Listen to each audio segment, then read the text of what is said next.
got the music in me. I got the music in me. I got the music in me. Yeah. I got the music in me. I got the music in me. I got the music in me. Yeah. You got the music. You got the music. We've got the music in us. Yes, we do. I got the music in me. I got the music in me. I got the music, pretty music. I got the music in me.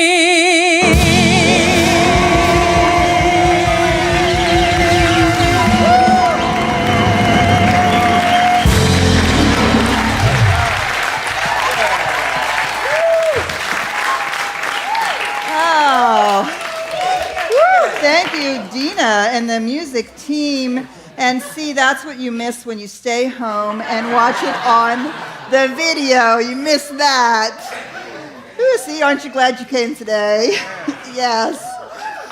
Thank you so much, Dina. Yeah.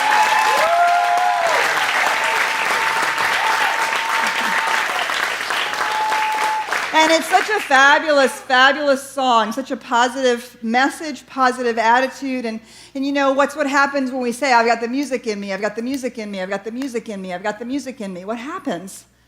Right? And we believe that it's true. We believe it. What if we said, I've got spirit in me, I've got spirit in me, I've got spirit in me, I've got spirit in me? What if we said it with the same kind of verve and enthusiasm and joy? And we said it over and over and over and over again. We might actually believe that it was true. So today we're talking about consciousness creates. And if consciousness creates, perhaps we might be creating consciously if we pay attention. If we pay attention to those things that we say over and over and over again. Whether we say them consciously out loud or whether we say them quietly to ourselves or whether we don't even realize that they're playing in the background. Which is why a song like that is so beautiful. And you know, when you get it stuck in your mind, then you sing it all week. I'm going to be singing that song all week. Thanks, Dina. That's called an earworm, if you didn't know. It actually has a technical term, an earworm. I think of it as melodic affirmations. Thank you very much. And so how great when you get something like that stuck. It's a great thing. Let it be there. Let it continue to roll around in our consciousness. And these things, you know, we tell you these things because we teach them in the science of mind. We've learned them from the great spiritual masters. We're also discovering that science is radically approaching some agreements on some of these conversations that we're having. And so we want to take a look at this idea that consciousness creates and how we participate in this.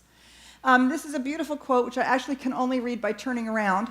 The power of consciousness and how it relates to the physical world is gaining momentum as it is now being explored by many realms of science. You see, the fundamental question that has been plaguing the psychologists, philosophers, scientists, religion people, spiritual people for as long as people have been asking the question is, well, if we're part of something and there's this grand mystery out there and somehow there's something going on in creation, who are we as a part of that? And most importantly, how is it that we have a mind that is aware and that thinks about things the way that our mind does? And how is it that we have free will to choose? How does that work? This is part of the age-old question. And of course, in the last few hundred years, as science has taken precedent, how has science answered that question? Do you know? Consciousness, your mind, is the ghost in the machine. It's the byproduct of your synapses in your brain firing. That's a pretty amazing statement, isn't it? Who you are is a byproduct. Now, part of the reason that we've been building this conversation over the last couple of Sundays, Reverend Karen started out by talking about this notion that we're all one. The physical universe is all part of a whole, and that it is intelligent and conscious. And last week, talking about noetic science, one of the important reasons for talking about that conversation is because consciousness, the reason that science has come to the conclusion that consciousness and mind are a byproduct of the brain is because the brain is the only thing they can study. You can't take consciousness and put it on a scale.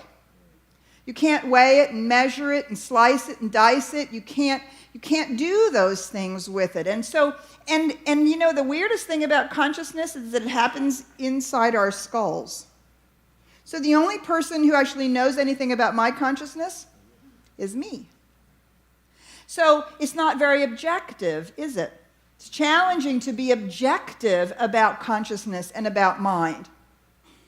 And so noetic science is this recognition and understanding that while scientific knowing comes from the intellect and reason and the manipulation of physicality and physical things that you can measure and structure and things like that, there is a way of knowing that is about awareness and consciousness and our subjective experience of life. And that this is a profound and useful and necessary way of knowing. Not in opposition to science, that's why it's called noetic science, but in conjunction with it. Because the only way to study consciousness is to study our subjective experience and to look at how it relates to our physical experience, to begin to notice how our internal system works, what we're aware of. And so if we go back, remember that in the first couple of weeks, Karen talked about the intelligence of the cosmos, that there is an intelligence in this living organism, this living, breathing system, and that it has consciousness at a certain level. And so when we look at that physical reality and we ask ourselves, what is it? Where's the line where the unmanifest turns into the manifest? Where's the line where spirit becomes matter? And you know, when we were kids, we went to the little Tinker Toy atom, right? That's what they told us was the building block of the universe. And then they got to be able to split the atom open, and they saw that there were neutrons and protons and electrons. And then they split those apart, and they found quarks and subatomic particles. And then they split those apart, and what did they come up with? The quantum. The quantum as the building block. Now, from our book, let me read to you what Darwin, who's the dolphin, is teaching the humans about quantum. He says this: there is a connection between spirit and matter. To understand this, we need to begin with a basic single question. What is a quantum?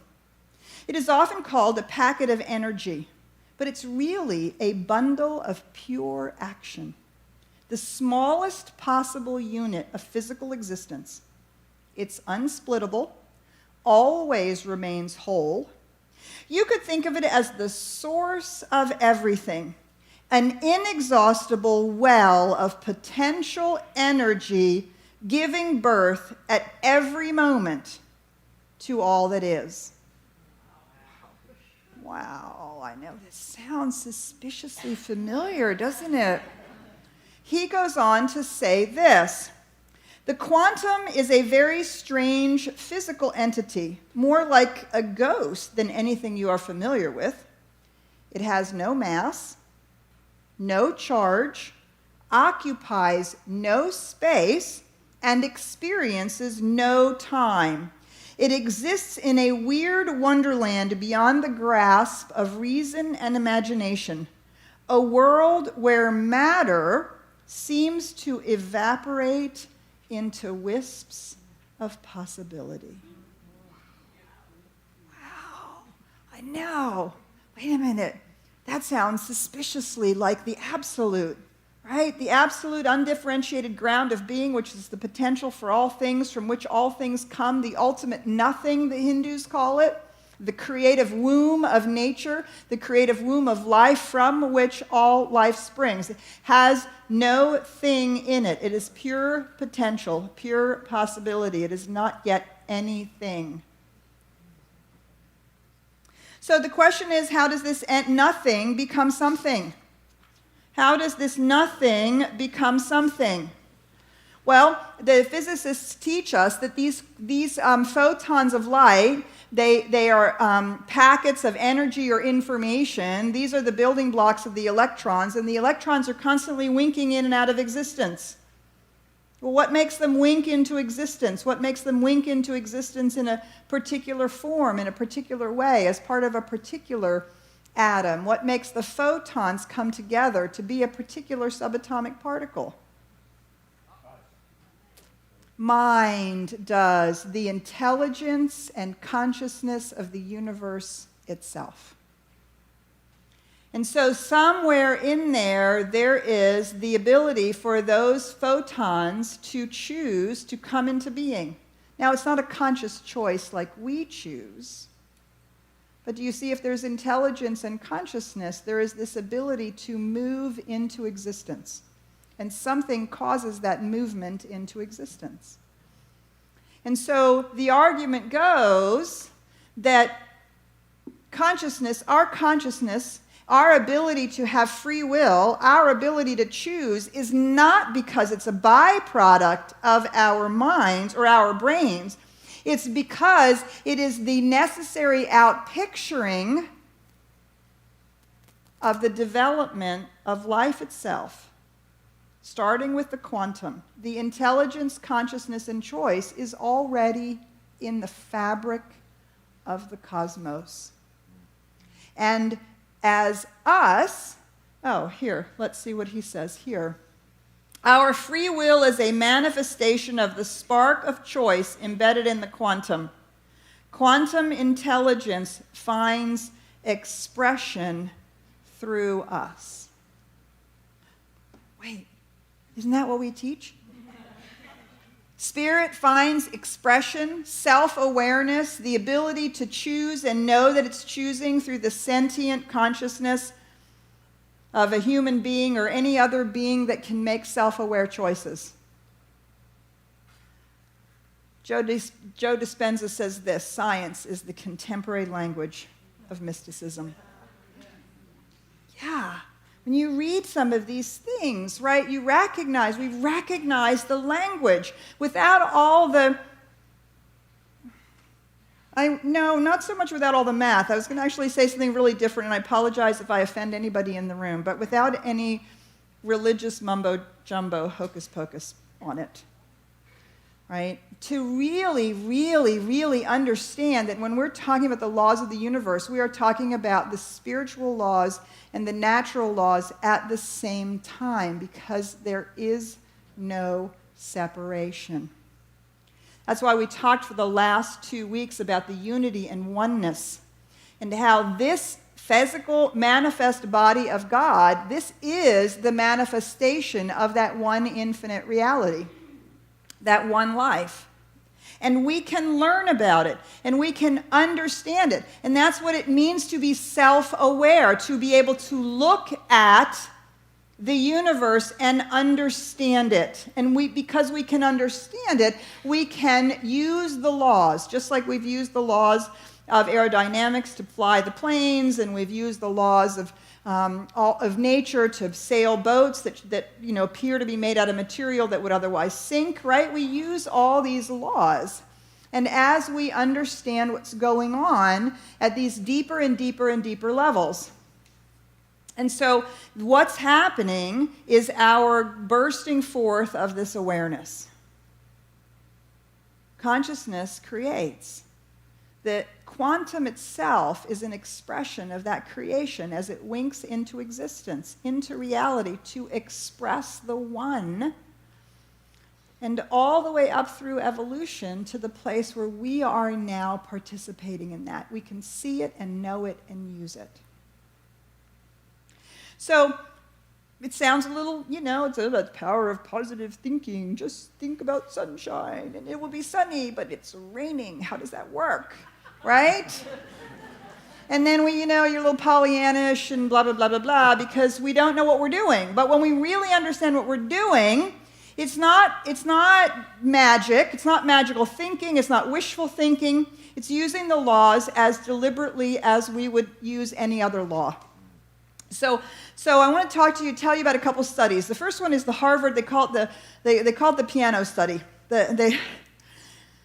Some of these studies are pretty outrageous. Okay, so the Harvard piano study. Okay, so they got, I would think, students who were very hard up for money, and they paid them to do this study. So here's what they did. They sat down in their, wherever they were doing this thing, and let me make sure I get the information correct here, for 2 hours, for 5 days, they sat down at a piano and went blum, blum, blum, blum, blum, blum, blum, blum, blum, blum, blum, blum, blum, blum, blum, blum, blum, for 2 hours.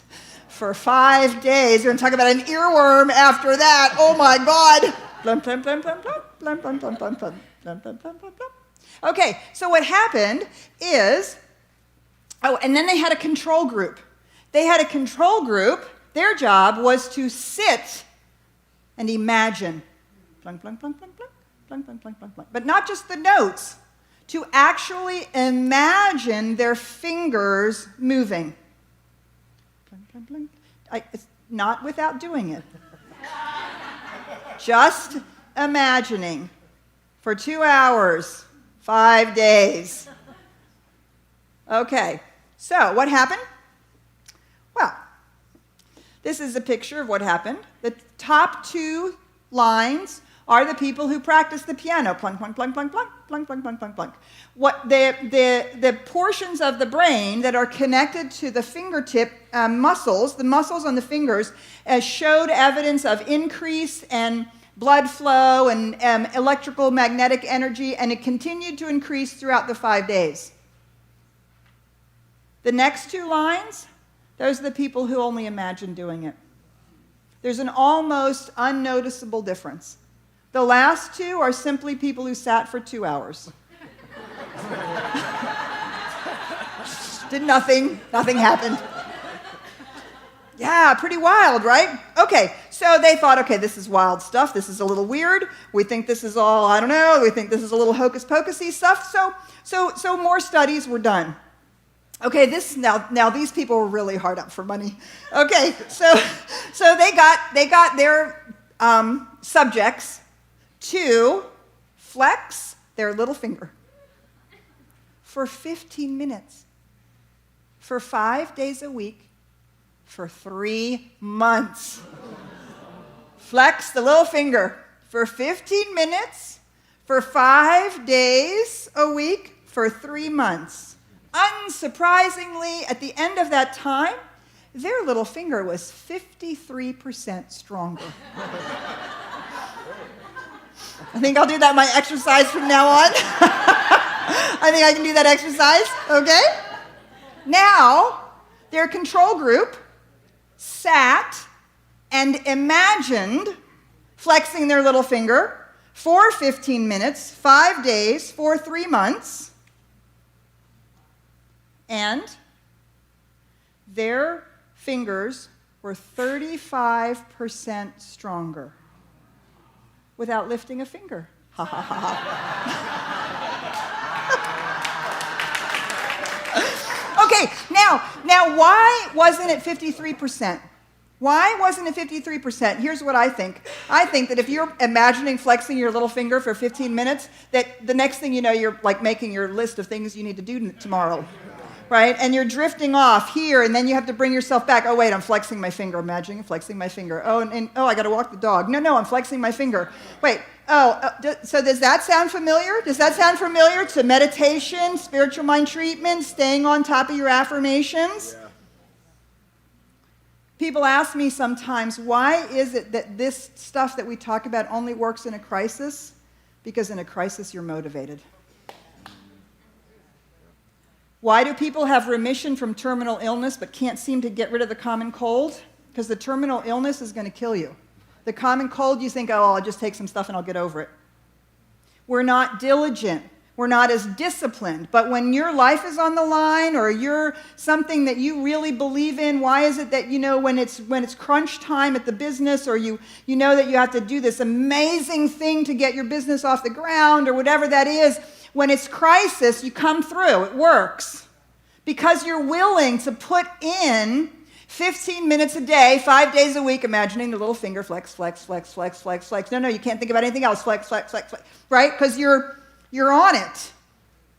I believe that that's the only reason those two had different results. Now, what the scientists call this ability to work with our consciousness and have our consciousness impact our bodies. Well, first of all, the ability to work with our consciousness is the ability to work with our brains. It's called neuroplasticity. Neuroplasticity refers to the potential that the brain has to reorganize by creating new neural pathways to adapt as it needs. Think of the neurological changes being made in the brain as the brain's way of tuning itself to meet your needs. The brain's way of tuning itself to meet your needs. So we know that when we continually think about things, right, when we affirm it, when we affirm I've got spirit in me, I believe it and I experience it. When I affirm it's not so great, life is not working, I'm not well, do you see? We are building that consciousness in our minds are actually, it's that our minds are etching it into our brain instead of the other way around. Actually, let me just show you this. I'm going to show you this video to explain it a little better. Not so long ago, many scientists believed that the brain did not change after childhood, that it was hardwired and fixed by the time we became adults. But recent advances in only the last decade now tell us that this is simply not true. The brain can and does change throughout our lives. It is adaptable, like plastic. Hence, neuroscientists call this neuroplasticity. How does neuroplasticity work? If you think of your brain as a dynamic, connected power grid, there are billions of pathways or roads lighting up every time you think, feel, or do something. Some of these roads are well-travelled. These are our habits, our established ways of thinking, feeling, and doing. Every time we think in a certain way, practice a particular task, or feel a specific emotion, we strengthen this road. It becomes easier for our brains to travel this pathway. Say we think about something differently, learn a new task, or choose a different emotion. We start carving out a new road. If we keep travelling that road, our brains begin to use this pathway more, and this new way of thinking, feeling, or doing becomes second nature. The old pathway gets used less and weakens. This process of rewiring your brain by forming new connections and weakening old ones is neuroplasticity in action. The good news is that we all have the ability to learn and change by rewiring our brains. If you have ever changed a bad habit or thought about something differently, you have carved a new pathway in your brain and experienced neuroplasticity firsthand. With repeated and directed attention towards your desired change, you can rewire your brain.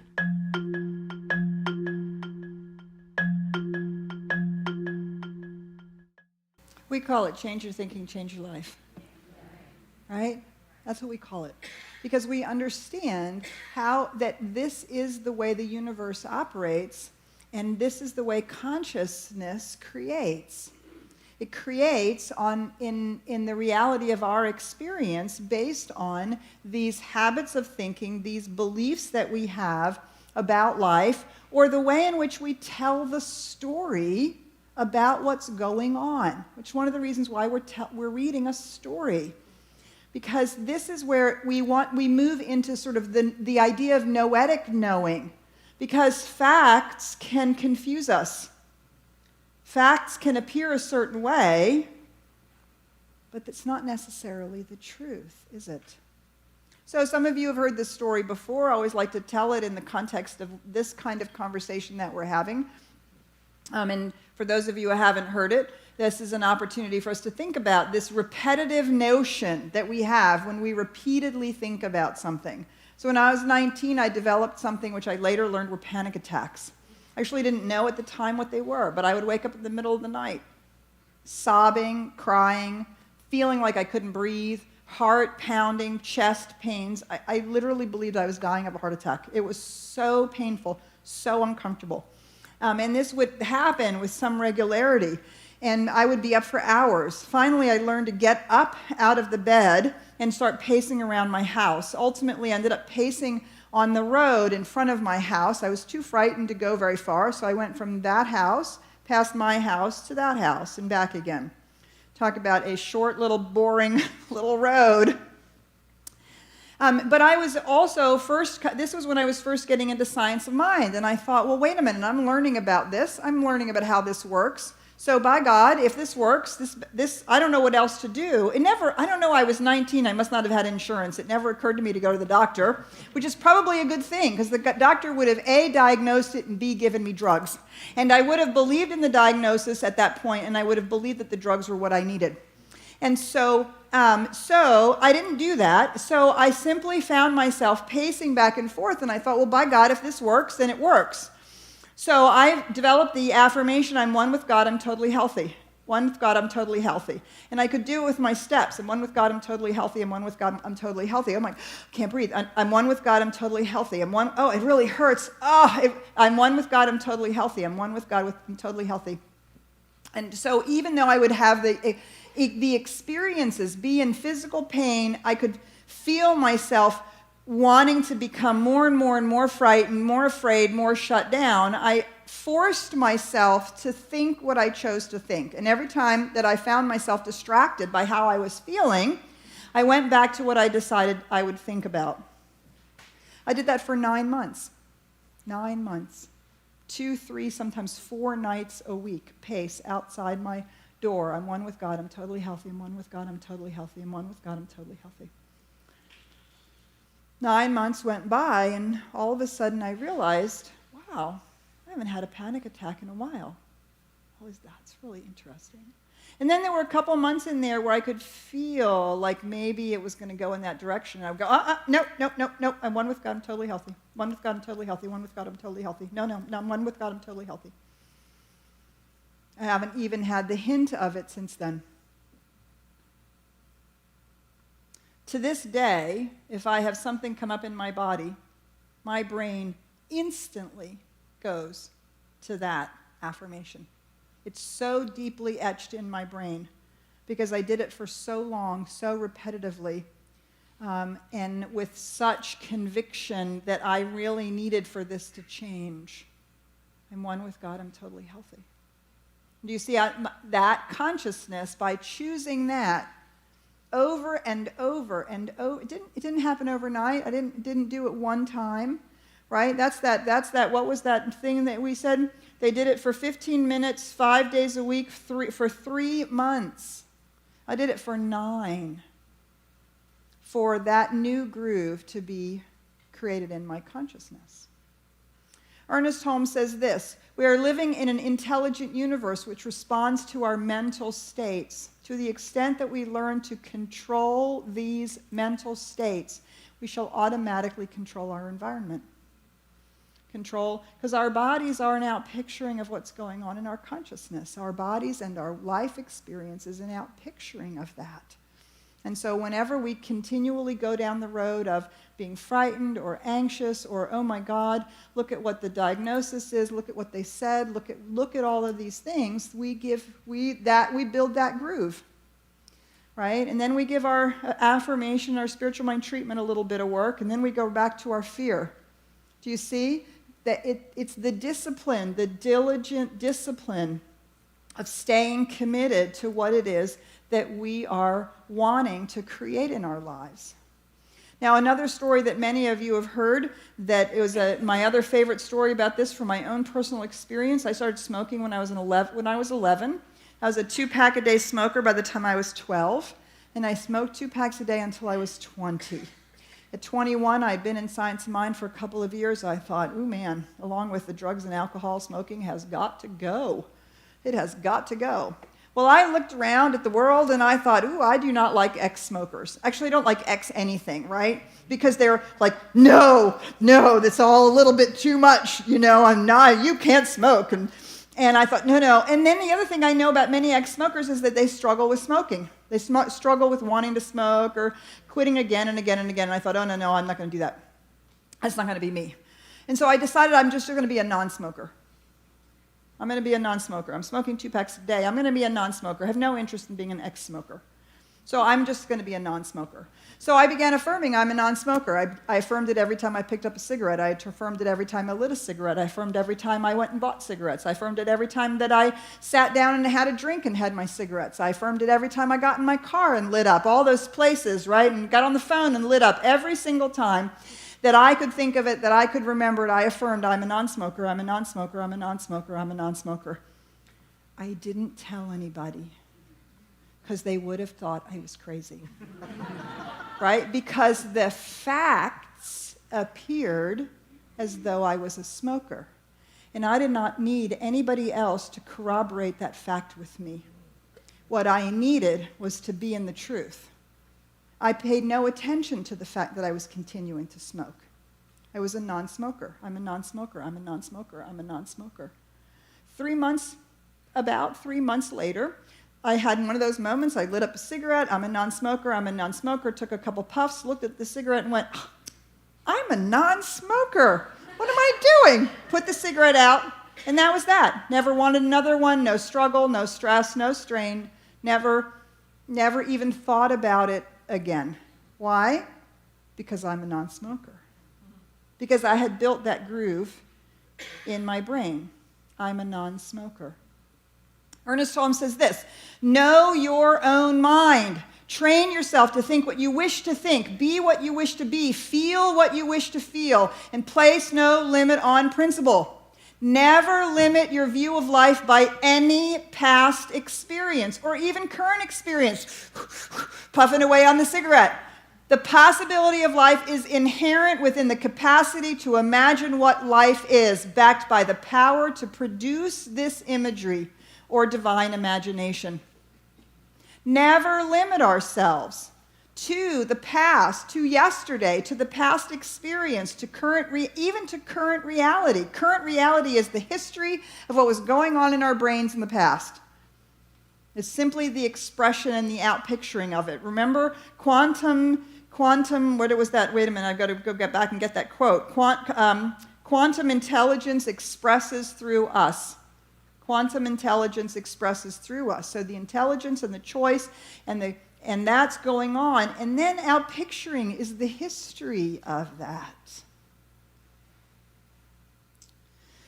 So I had a woman come to me many years ago and asked for prayer. She asked for a spiritual mind treatment. For those of you who are unfamiliar, that's our form of affirmative prayer. Spiritual mind treatment bypasses the need to do an affirmation over and over and over and over again and is deliberately designed to induce belief. It's designed to create a new neural pathway in your brain in a much quicker, more deliberate fashion.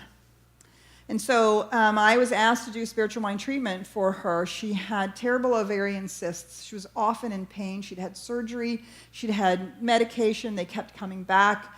And they had said to her, this is not good. This is, we don't think that you're going to survive this. And she came to me and she said, I don't know what to do, but I guess now the last thing to do is prayer. So we did massive prayer around it. Really, really powerful prayer that she and I did together. And 3 weeks later, she went back to the doctor and they were like, okay, wait, we have to redo these tests. Where did your cysts go? They made her come back 3 times in 3 weeks, and they took all the tests again and all the, whatever x-rays or whatever they were using, and the doctor was like, well, I don't know what to tell you, but they're gone. They're gone, like really gone. And she was like, wow, this is so great. She was elated. She spent 6 months just elated with her experience of that. And then she came to me one day, Petra, I'm worried. I'm not sure I believe that they won't come back. I said, don't you dare. Don't you dare. I don't care how long you had them. I don't care what the doctor said. You are healthy. You are healthy and whole. Don't you dare go down that road. Oh, but what if they come back? I'm frightened. No. We did our treatment. 2 months later, she came back to me, or whatever, a few weeks later, she came back to me. Oh, I'm so afraid. I think they're coming back. She was dead in 3 weeks. My father had the same experience. Healed himself of cancer and then didn't believe that the cancer was gone. So it works both ways. Do you see? We can't afford the negative thinking that we do. We can't afford it. We can't afford the consciousness that is afraid or is anxious. Now, this does not mean that every person that I've prayed for has survived. Some of them have died. And I believe that was whatever was for them, what they needed to be doing, whatever that was, I don't understand why. But many of them have lived. And many of us, and you are in the room too, you have had this experience of healing yourself of things, of healing your physically, emotionally, healing your life of types of relationships or jobs that don't work because you've changed your consciousness. Now, this does not mean that it will be a long, steady uphill climb into nirvana and you'll never have a problem ever again. It does not mean that. There are still bumps in the road, there's still pebbles in the pathway, or sometimes even boulders. But they will not be ones that you have created in your own consciousness by false thinking, or by over and over and over again thinking something based on past experience, or fear, or anxiety. So when we create consciously in our lives, the first thing to do is to notice the story that you tell. What's the story that you tell about your life, your relationship, your work, your health, your whatever it is, particularly the one that isn't working? The story that you tell will tell you what grooves are working in your brain, because that's the language that we use. We use the language of the predominant grooves of our thinking. And so we can apply this noetic science, this noetic knowing, to what's real and true about our lives, despite the facts. Do you see? We can realize from an internal subjective experience through meditation, through our spiritual work, through the inspirational reading, by hearing other people's stories, we can go, wait, but that's not the truth. Those facts are not the truth about who I am. Right? I am the reality of life itself made manifest. The quantums in my being, in my life, are part of that quantum field. Or we could say the spirit that I am is part of the absolute spirit. Do you see, the language almost doesn't matter. The truth is the same. And when we know the truth and the real truth, do you see, now we can be the author of the life story that we want to write.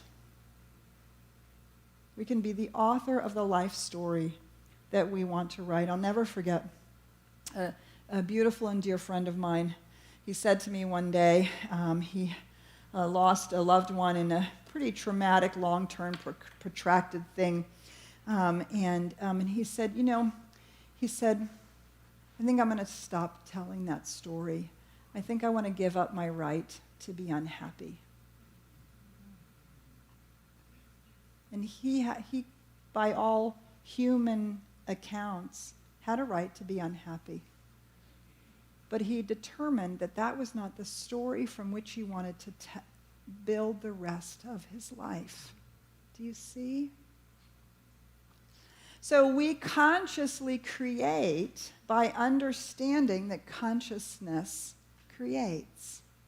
And then we can creatively and consciously participate in our life, which is a part of the one life. be part of this infinite oneness that is expressing and experiencing itself as us. So, let us pray. Simply allowing ourselves to turn within, taking a breath.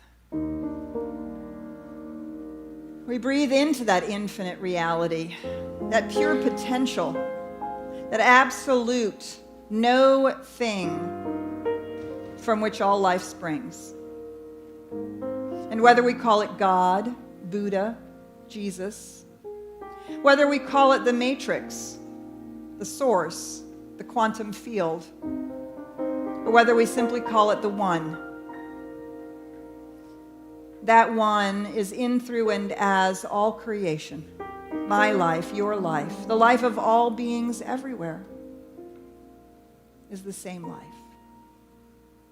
And so as we gather here this morning and we contemplate, let us decide this morning to tell a new story, to affirm that which is true and release any facts to the contrary. Let us affirm that the very love and light and truth and wisdom of the universe, of this living, breathing cosmos, moves in, through, and as us. We're a very place where life is expressing. So I affirm and declare for each and every one of us this morning that we do, in fact, write our own story. We are the authors of our story. And I affirm that we choose wisely, creatively, joyously to express who we really are. And standing on that truth, we trust in the absolute operation of the universal law, the power that makes it so. And so we let it be. And so it is.